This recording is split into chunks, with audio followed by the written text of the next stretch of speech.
7 fala: a eterna validade da alma. Capítulo 18. Vários estágios de consciência, simbolismo e foco múltiplo. Dentro de sua própria personalidade convergem todas as facetas de sua consciência, esteja você ciente ou não disto. A consciência pode virar-se em muitas direções, obviamente, internas e externas. Você está ciente das flutuações em sua consciência normal, e uma atenção mais intimista faria isto bastante claro. Você expande ou estreita a extensão de sua atenção constantemente. Às vezes você pode se focar sobre um objeto quase à exclusão de tudo mais, de forma que literalmente não esteja consciente da sala na qual está. Você pode estar consciente e reagindo tão fortemente a um evento relembrado que se torna relativamente inconsciente dos eventos presentes. Você toma todas estas flutuações por garantidas. Elas não o perturbam. Se você está perdido em um livro ou inconsciente momentaneamente de seu ambiente imediato, você não tem medo de que ele o deixe quando você quiser voltar sua atenção a ele. Nem em um sonho desperto você normalmente se preocupa em retornar com segurança ao momento presente. Até certo ponto, todos estes são pequenos exemplos da mobilidade de sua consciência e da facilidade com que pode ser usada. De modo estranho, os símbolos podem ser considerados como amostras da maneira como você percebe as várias camadas da consciência. Os disfarces variáveis podem ser usados como sinais. Fogo, por exemplo, é um símbolo feito físico, assim o fogo físico lhe diz obviamente que você está percebendo a realidade com sua consciência sintonizada fisicamente. Uma imagem mental de um fogo automaticamente lhe diz que outro tipo de consciência está envolvida. A visão mental de um fogo que expressa calor, mas que não queima destrutivamente, obviamente significa alguma outra coisa. Todos os símbolos são uma tentativa de expressar sentimentos que nunca podem ser expressos adequadamente através da linguagem. Símbolos representam as variações infinitas de sentimentos, e em várias fases da consciência aparecerão em diferentes condições, mas sempre lhe acompanharão. Porém, há várias exceções nas quais o puro conhecimento ou o puro sentimento está envolvido sem a necessidade de símbolos. Estas fases de consciência são raras e dificilmente traduzidas em termos conscienciais normais. Deixe-nos pegar um sentimento particular e acompanhá-lo conforme ele pode ser expresso em vários níveis de consciência. Comecemos com um sentimento de alegria. Numa consciência normal, o ambiente imediato será percebido de uma maneira bem diferente do que ele seria, digamos, se o indivíduo estivesse num estado depressivo. O sentimento de alegria muda os próprios objetos de uma forma bastante vívida e com grande clareza. Num modo analítico, o ambiente, então, parece reforçar a alegria. O que o indivíduo vê, no entanto, ainda é físico, os objetos do mundo material. Suponha agora que o indivíduo comece a sonhar acordado e entre num devaneio. Na mente interior dele chegam figuras ou símbolos de objetos materiais, pessoas ou eventos, talvez de um passado tão bom quanto o presente e o futuro imaginados. A alegria agora é expressa com grande liberdade mental, mas com símbolos. A alegria se estira, por assim dizer, para o futuro, também derrama sua luz no passado e pode cobrir grandes áreas de expansão que poderiam ser mostradas em termos físicos naquele momento. Agora, imagine que nosso indivíduo, em seu devaneio, entre em um estado de transe ou num de profundo sono. Ele pode ver imagens altamente simbólicas para ele, de alegria ou exuberância. Logicamente pode haver um pouco de conexão entre elas, mas intuitivamente as conexões são claras. Agora ele entra em suas experiências mentais muito mais profundamente do que no estado de devaneio e pode haver uma série de episódios de sonho, nos quais ele é capaz de expressar sua alegria e partilhá-la com outros. Ele ainda está lidando com símbolos fisicamente orientados, porém. Agora, já que estamos usando esta discussão como um caso específico, continuaremos acompanhando mais adiante. Ele pode formar imagens de cidades no sonho, ou as pessoas que são de uma natureza muito alegre traduzem a própria emoção em quaisquer símbolos pertinentes a ele. Uma exuberância pode ser traduzida em imagens representando uma brincadeira com animais, pessoas voando, ou bichos, ou paisagens de grande beleza. Novamente, as conexões lógicas serão faltantes, mas todo o episódio estará conectado por essa emoção. O corpo físico é grandemente beneficiado o tempo todo porque os sentimentos benéficos automaticamente renovam e revigoram suas habilidades recuperativas. Os sentimentos de regozijo agora podem conduzir a imagens de Cristo, Buda ou dos profetas. Estes símbolos são as características das cenas variáveis da consciência em várias fases. As experiências devem ser consideradas como criações. Atos criativos são todos nativos à consciência em várias fases. Além disto, há estados nos quais os próprios símbolos começam a se enfraquecer, tornando-se indistintos, distantes. Aqui você começa a ser levado para regiões da consciência nas quais os símbolos se tornam menos e menos necessários, e esta é uma rara e em grande parte realmente despovoada. As representações aparecem e desaparecem para, finalmente, desaparecerem. A consciência é menos e menos orientada fisicamente.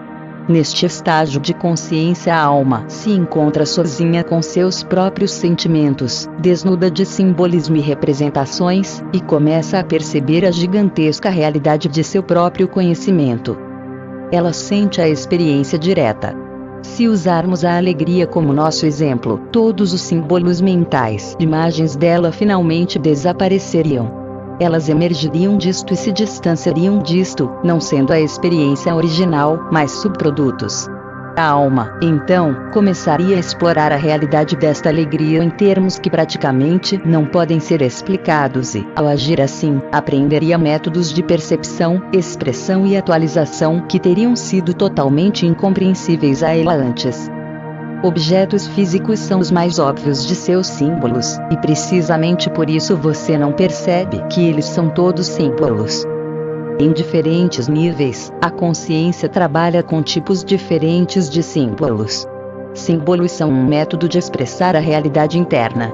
Trabalhando em uma direção, a alma, usando a consciência dela, expressa a realidade interior por tantos símbolos quanto possível, através de simbolismos vivos, variáveis. Cada símbolo em si mesmo, então, é em sua própria extensão, consciente, individual e ciente. Agindo assim, a alma cria continuamente novas variedades da realidade interior a serem exploradas. Trabalhando na direção oposta, por assim dizer, a alma se despe de todos os símbolos, de todas as representações, e, usando a consciência dela de um modo diferente, aprende a sondar sua própria experiência direta. Sem símbolos colocando-se entre ela e a experiência, ela aperfeiçoa a si mesma com um tipo de completude valiosa que você, presentemente, não consegue entender, exceto simbolicamente. Agora, estes esforços acontecem esteja você dormindo ou acordado. Uma vez que você esteja ciente destas atividades, porém, é possível se pegar em vários estágios da consciência e às vezes até mesmo acompanhar seu próprio progresso, particularmente através dos estados de sonho. Seu corpo é seu mais íntimo símbolo neste ponto e, novamente, o seu mais óbvio símbolo. Você usará a ideia de um corpo na maioria dos estágios da consciência.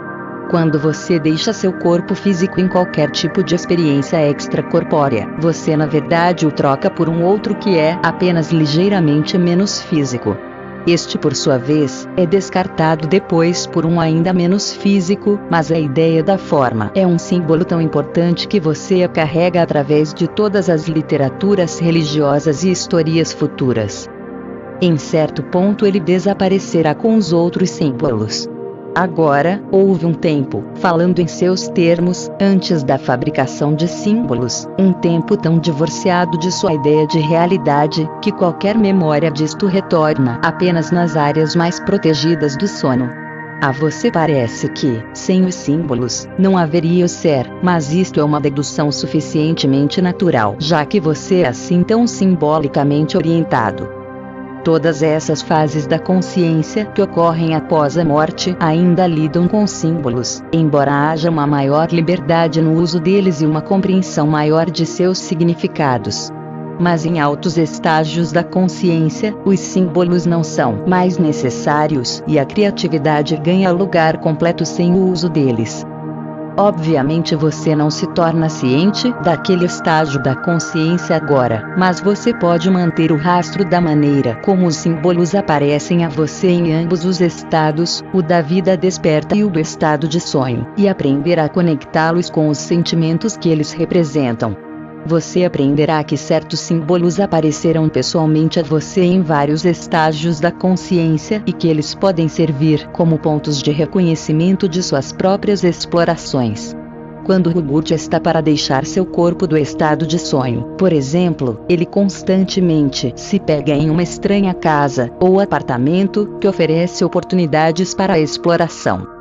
As casas ou apartamentos sempre serão diferentes e, ainda, o símbolo sempre é um indicador que ele alcançou num ponto particular consciencial e está pronto para entrar em outro estado de consciência.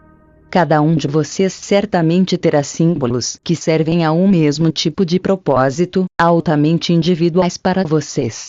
A menos que vocês façam um esforço para a autoexploração, estes símbolos indicadores não farão nenhum sentido consciente. Alguns dos tais símbolos permanecem com você para a vida. Alguns, em períodos de grande mudança, também podem alterar o caráter deles, trazendo adiante certo sentimento de desorientação, já que estes símbolos inconscientemente familiares sofrem transformações. O mesmo tipo de coisa se aplica à sua vida física. Para você, um cachorro pode ser um símbolo de alegria natural, por exemplo, ou de liberdade. Após ver um acidente no qual um cachorro é morto, então cachorros podem significar algo inteiramente diferente para você. Isto, é claro, é óbvio, mas o mesmo tipo de mudança do símbolo pode acontecer nos sonhos. O acidente com o cachorro pode ser uma experiência de sonho, então isto muda seu sentimento simbólico consciente em relação a cachorros no estado desperto. Uma pessoa pode simbolizar o medo como um demônio, como um animal hostil, ou até mesmo como um simples objeto perfeitamente inofensivo. Mas se você souber o que seus próprios símbolos significam, então você não só pode usar o conhecimento para interpretar seus sonhos, mas também como indicadores para o estado da consciência no qual eles normalmente acontecem. Portanto, estes símbolos mudarão em várias fases da consciência. Novamente, a sucessão lógica não está presente, mas a criação intuitiva mudará muitos símbolos de um modo que um artista pode mudar suas cores. Por conseguinte, todos os símbolos representam realidades internas, e quando você cria símbolos, você está criando realidades internas. Qualquer movimento exterior que você faz é feito dentro do ambiente interior, dentro de todos os ambientes interiores com os quais você está envolvido. Símbolos são partículas psíquicas altamente carregadas e isso inclui objetos físicos que têm fortes características de atração e expansão, que representam realizações internas e realidades que não foram percebidas através do conhecimento direto. Por conhecimento direto aqui, quero dizer entendimento e compreensão imediatas, sem simbolização. Até mesmo os símbolos, portanto, em várias fases da consciência aparecerão de maneira diferente, alguns buscando ter estabilidade e permanência como seus objetos físicos, seguindo os princípios ou suposições arraigadas da realidade corpórea, alguns mudando muito mais rapidamente, como no estado de sonho, sendo indicadores mais imediatos e sensíveis do sentimento. Vários estágios da consciência parecem ter seus próprios ambientes, nos quais estes símbolos aparecem, novamente, como os objetos aparecem em um ambiente físico. Aparentemente objetos mentais instáveis aparecem no ambiente de sonho a certos níveis. Os símbolos seguem regras, então, em ambos os casos. Como mencionado antes, novamente, o universo do sonho é tão objetivo como o corpóreo. Os objetos e símbolos nele são representações fiéis da vida do sonho, como são os objetos físicos da vida desperta. Assim, a natureza do símbolo pode servir como uma indicação não apenas a seu ambiente, mas a seu estado de consciência nele. No sonho normal, no contexto de um drama ordinário de sonho, os objetos parecem permanentes o bastante para você. Você os toma por garantidos. Você ainda é fisicamente orientado. Você projeta sobre as imagens do sonho o simbolismo de suas horas despertas. Em outros estados de consciência de sonho, porém, casas podem desaparecer repentinamente. Um prédio normal pode substituir uma cabana repentinamente. Uma criança pode se transformar em uma tulipa. Agora, os símbolos estão se comportando obviamente de uma maneira diferente. Neste ambiente, permanência não é uma suposição enraizada. A sucessão lógica não se aplica. Símbolos que se comportam deste modo podem ser pistas para você de que agora você está numa outra fase de consciência e num ambiente interior completamente diferente. Expressões de sentimentos e de experiências não são limitadas à rígida estrutura dos objetos emperrados em momentos sucessivos. Sentimentos são automaticamente transformados e expressos de uma maneira nova, móvel e imediata. De certo modo, a sintonia da consciência é mais rápida. A atualização não precisa esperar horas ou dias. A experiência é livre de um contexto temporal. Neste reino da consciência, um livro inteiro pode ser escrito, ou o plano da vida de alguém ser completamente examinado. Seu tempo presente é uma de muitas dimensões que ajudam a formar esta fase particular da consciência. Então, seu passado, presente e futuro existem dentro dele, mas apenas como porções daquele ambiente interior. Você tem que aprender seu caminho, pois os estados de consciência e seus ambientes se esticam em seus próprios modos quando seu mundo se estica, digamos, no espaço. Não é difícil, portanto, estar atento de si mesmo neste estágio, dando a si mesmo sugestões apropriadas antes de dormir. Até certo ponto, esta transmutação de símbolo pode ser observada em vários estágios da consciência desperta também. Quando você estiver em repouso, desperte, mas com os olhos fechados. Imagens e figuras frequentemente aparecerão para seu olho interno. Algumas serão como materializações físicas, imagens de árvores, ou casas, ou pessoas. Outras serão simples formas que mudam rapidamente e parecerão fluir de uma para outra forma. Como regra, mesmo as imagens reconhecíveis serão substituídas ligeiramente por outras e um caleidoscópio de constantes formas variáveis. Para você pode parecer não haver lógica para estas figuras internas e certamente nenhuma conexão entre elas e o que você estava pensando um momento antes, ou até mesmo uma hora antes. Até certo ponto elas parecem desconectadas de você e sem relação com seus afazeres. Porém, frequentemente elas representam as características mostradas pela consciência quando ela está um pouco voltada para longe do estímulo físico. A forma dos símbolos é mudada conforme os estados de consciência mudam. As imagens que você vê nesta circunstância representam os pensamentos e sentimentos experienciados logo antes de você ter fechado seus olhos, ou aqueles que pairaram em sua mente um pouco antes. No minuto que seus olhos estão fechados, os pensamentos e sentimentos se expressam através deste simbolismo. Porque as imagens podem parecer não ter nenhuma conexão direta lógica com estes pensamentos e sentimentos, você nem mesmo as reconhece como suas ou é capaz de amarrá-las com o que elas representam. Estou colocando isto bastante simplesmente aqui. Imaginativamente você tem maior liberdade para expressar sentimentos do que o faz na prática. Um medo particular prévio durante o dia envolvendo, digamos, uma perda de um emprego pode ser traduzido quando você fecha seus olhos em uma série de símbolos aparentemente não relacionados, todos conectados, porém, àquele medo. Você pode ver, em uma série de figuras, um buraco fundo no chão. Ele pode ser substituído por um moleque de rua, obviamente pobre de outro século. Um caixão pode aparecer, ou uma carteira preta voando no ar. Você pode ver uma cena escura, severa, invernal. A figura de um personagem de um livro antigo, esquecida, pode aparecer ou desaparecer. No meio pode estar um grupo de símbolos contrários, representando sua esperança, uma flor primaveril, uma mesa cheia de comida, um terno novo, qualquer sinal de abundância, que teria significado para você. Em algum lugar o pensamento de uma perda potencial entraria. Para você, pareceria que você havia esquecido isto. Através do uso de símbolos, porém, seus sentimentos receberiam uma peça completa, cada imagem se levantando e desaparecendo num fluxo de sentimentos distantes sob a consciência, piscinas de emoções, das quais você não estava ciente. Automaticamente provocariam estas imagens. Agora, refletindo, você poderia conectá-las com suas origens, mas normalmente elas passariam por você.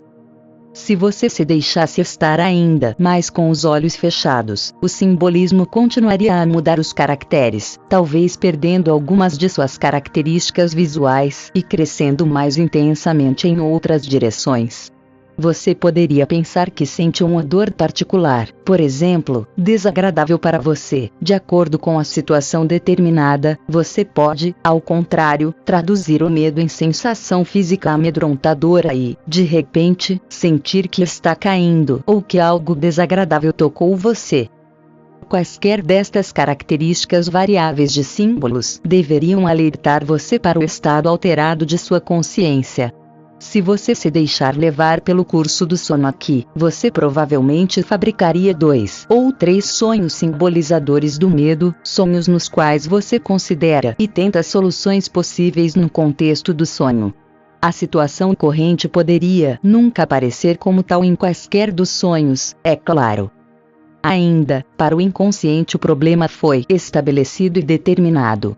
Nas próximas áreas profundas e protegidas do sono, os altos centros do eu interior são permitidos funcionar e vir em ajuda à porção tridimensionalmente orientada da personalidade. Este eu mais liberado vê a situação muito mais claramente, sugere uma linha de ação determinada, mas não a ordena, e informa o eu que sonha. O eu que sonha, então, fabrica um grupo de sonhos no qual a solução é declarada em uma situação simbólica de sonho. A interpretação final e mais específica é feita em áreas do sonho mais próximas ao eu desperto, quando os símbolos crescem mais e mais especificamente. Consequentemente, há um aspecto muito mais estreito para o simbolismo. Quanto mais próximo você chega da consciência desperta, mais limitado e estreito o símbolo. Quanto mais à mão uma circunstância física, menos valiosa é enquanto símbolo característico vitalício. Até certo ponto, quanto mais preciso um símbolo, menos significado ele contém. No trabalho de sonho mais importante, feito nos profundos períodos protegidos, os símbolos são poderosos o bastante, ainda assim, condensados o bastante de maneira que não podem ser quebrados, usados em uma série de sonhos aparentemente não relacionados como conexões, retendo suas forças originais e, ainda, aparecendo sob diferentes disfarces, tornando-se, em cada camada sucessiva de sonho, mais e mais específicos. Agora, mesmo que você viva seu dia, sua consciência flutua e você pode se pegar simbolizando de maneiras diferentes se você pegar o hábito de observar, mas não interpretando o estado de sua mente. Cada evento físico que acontece a você é arquivado em sua psique como um grupo definido de símbolos. Estes não representam a experiência, eles contêm a experiência. Estes representam seu banco pessoal de símbolos tanto quanto o interesse de sua vida presente. Há uma grande unidade entre seus símbolos diários e seus sonhos. Com uma taquigrafia milagrosa, muitos símbolos carregam o fardo de mais que uma experiência, é claro, e um símbolo evocará, portanto, não apenas uma determinada experiência, mas outras similares. Então, a associação pessoal está altamente envolvida com seu banco pessoal de símbolos e ela opera nos estados de sonho precisamente como na vida desperta, mas com maior liberdade e explorando do futuro, em seus termos, tanto quanto do passado. Consequentemente, você tem um maior uso do simbolismo no estado de sonho, pois você está ciente dos símbolos do passado e do futuro. Eles variam em intensidade. Normalmente, se aglomeram ficam juntos. Tais símbolos multidimensionais aparecerão, portanto, de muitas maneiras, não simplesmente visualmente. Eles afetarão não apenas sua própria realidade física, mas todas as realidades nas quais você está envolvido. De certo modo falando, os símbolos que você conhece são a ponta de símbolos maiores. Retomando o assunto. Quando recorri a seu banco pessoal de símbolos, pretendia especificar que este banco era seu do dia de seu nascimento e antes dele. Ele continha os símbolos de suas existências passadas, em seus termos, e em seus termos, você somou a ele nesta vida. Este banco de símbolos precisa ser ativado, no entanto. Por exemplo, você tem imagens visuais quando nasce, imagens visuais internas, símbolos que estão ativados no momento em que você abre seus olhos pela primeira vez. Eles lhe servem como mecanismos de aprendizado. Você se mantém tentando utilizar seus olhos propriamente até que as imagens exteriores se conformam com os padrões interiores. Isto é extremamente importante e não entendido por seus cientistas. A abertura do olho ativa um mecanismo interno. Se há algo fisicamente errado com os olhos, se eles são cegos por exemplo, então aquele mecanismo particular não é ativado naquele momento. A personalidade pode ter escolhido nascer cega por razões próprias.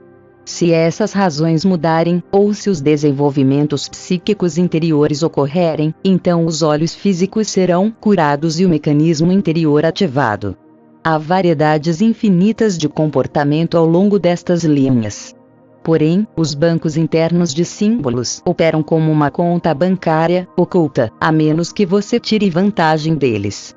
Você pensa antes de aprender a linguagem, como mencionei anteriormente nesse livro, mas você já tem, nas pontas dos dedos, experiências passadas de outras vidas para lhe guiar. Esses que nascem na mesma nacionalidade, digamos 2 vezes consecutivamente, aprendem a falar muito rápido na segunda vez que vêm para o mesmo lugar. Algumas crianças pensarão no idioma de uma vida passada antes de um novo idioma ser aprendido.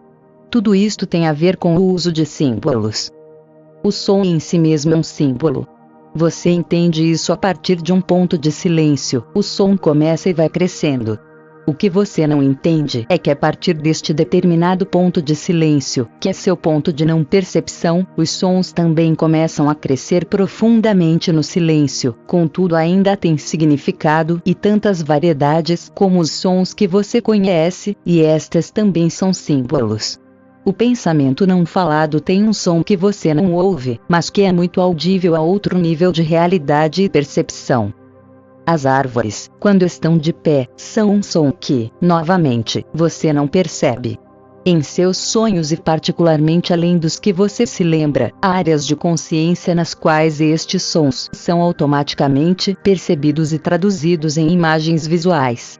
Eles operam como um tipo de taquigrafia. Com determinados sons, você poderia recriar seu universo conforme o conhece inconscientemente, e qualquer símbolo multidimensional pode conter toda a realidade que você conhece. Fisicamente, o cheiro, a visão e os sons são combinados juntos para lhe dar dados principais aos sentidos e compor seus sentidos físicos. Há outros níveis, porém, eles são separados. Odores têm uma realidade visual e, como você sabe, dados visuais também podem ser percebidos em termos de outras percepções pelos sentidos. Os símbolos podem estar juntos ou vagar separadamente, podem ser percebidos separadamente ou como uma unidade. Como cada evento tem seu próprio símbolo para você, assim você tem seu modo característico de para combiná-los. Estes símbolos podem ser traduzidos e percebidos em muitos termos, como uma série de notas, por exemplo, como uma combinação de sentidos, como uma série de imagens. Em várias fases de consciência, você perceberá os símbolos em condições diferentes. O símbolo multidimensional em sua totalidade, portanto, tem uma realidade em outros estados de consciência, mas também há outros níveis de realidades completas. Você opera como se seus pensamentos fossem secretos, entretanto você deveria saber que até agora eles não são.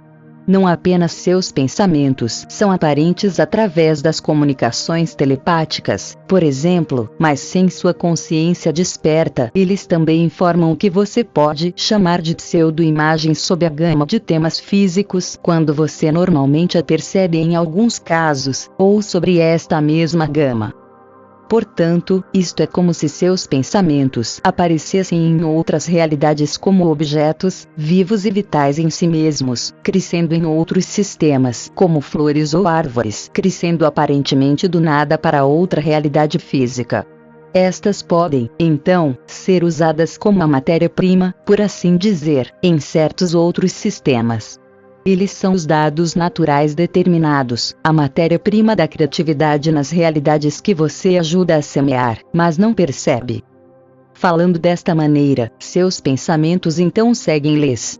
Seus dos pensamentos comportamentos seguem leis e suas dos pensamentos atividades também, que você não entende, embora você chame de seus próprios pensamentos. Eles são, então, manipulados, independentemente de você, por outros tipos de consciência como fenômenos naturais variáveis. A consciência nativa em tais sistemas não está ciente da origem deste fenômeno, nem de sua própria realidade.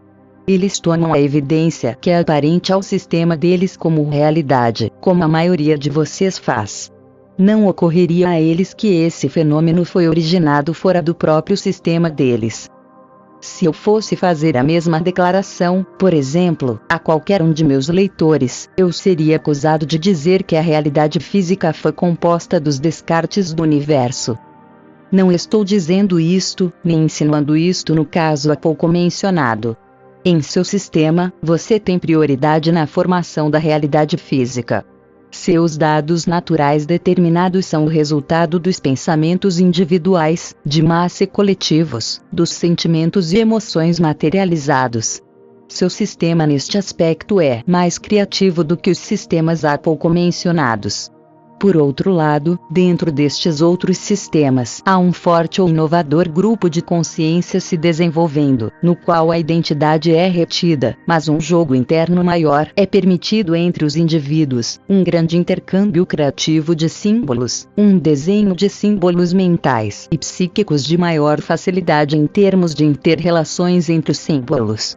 Por causa disto, estes indivíduos reconhecem a conexão mais claramente entre as imagens criativas e determinados dados do sentido da percepção. Eles alteram propositalmente e mudam seus dados perceptivos, determinados e experimentam com eles utilizando-os. Tudo isto envolve um trabalho com os símbolos de uma maneira mais íntima. A certos níveis de sua personalidade, você está ciente de todos os modos diferentes nos quais os símbolos são usados, não apenas em seu sistema, mas em outros. Como mencionado antes, nenhum sistema de realidade está fechado. Seus pensamentos, imagens e sentimentos alteram os determinados dados perceptíveis em alguns outros sistemas. Os padrões inovadores desenvolvidos nesses sistemas, porém, podem ser percebidos até certo ponto dentro do seu próprio. Há uma constante interferência astral. Em seus vários estágios de consciência você passa por áreas que podem ser correlacionadas com muitos destes sistemas. Alguns estágios através dos quais você passa, são estágios nativos para outros tipos de consciência e enquanto passa através deles você se pegará usando símbolos da maneira que é característica àquele nível. Símbolos deveriam ser fluidos, variáveis em suas formas. Alguns são usados como estruturas para abrigar experiências originais, como métodos de decepção no lugar de iluminação. Quando isto acontece, o medo sempre está envolvido. O medo, levado aos vários estágios da consciência, atua como uma lente que distorce, escondendo as dimensões naturais de todos os símbolos, atuando como uma barreira e como um impeditivo para o livre fluxo. Os símbolos de uma natureza explosiva servem como agentes liberadores, estabelecendo a liberação do que estava encapsulado. Sem as tempestades físicas você enlouqueceria. A natureza agressiva dos símbolos é pouco entendida, nem a relação entre agressão e criatividade. Estas estão longe das características adversárias, e sem um empurrão agressivo aos símbolos faltaria sua dos símbolos alta mobilidade. Eles existiriam em um tipo permanente de ambiente. Ambos os aspectos, criativo e agressivo, da consciência permitem o uso dos símbolos para que o ambiente se mova através dos vários níveis da experiência e da natureza agressiva do pensamento que o impulsiona, a despeito de seu conhecimento, em realidades que você não entende. A agressividade e a passividade estão ambas atrás de símbolos de nascimento, pois ambas são necessárias. Ambas estão abaixo dos símbolos de morte, embora isto não seja entendido. A inércia resulta quando a agressividade e a criatividade não estão em proporções adequadas, quando a consciência se guia muito severamente em uma direção ou outra, quando o fluxo dos símbolos é também muito rápido ou muito vagaroso para o ambiente psicológico particular no qual você vive. As pausas acontecem, então.